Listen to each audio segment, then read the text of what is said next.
Melakukan lagi penarikan uang di Snap Video. Nah, bagaimana caranya? Begini caranya.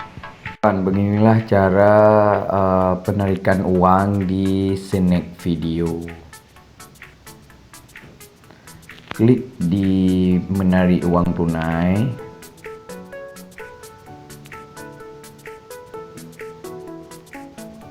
Kemudian tekan RP50. Habis itu tarik. Habis itu confirm, habis itu kas keluar. Nah, uangnya langsung berkurang dari 500.000 sekian. Nah, uang ini kemana? Uang ini masuk ke Dana. Terus kita lihat di titik merah nih. Nah, uang biar kita lihat uang masuk di Snap Video. Berhasil top up hari ini. Kita cek.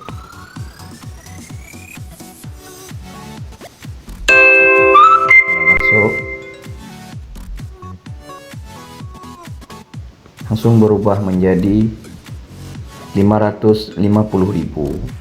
Nah, gampang kan cara untuk menarik uang di Snap Video. Makanya download Snap Video sekarang.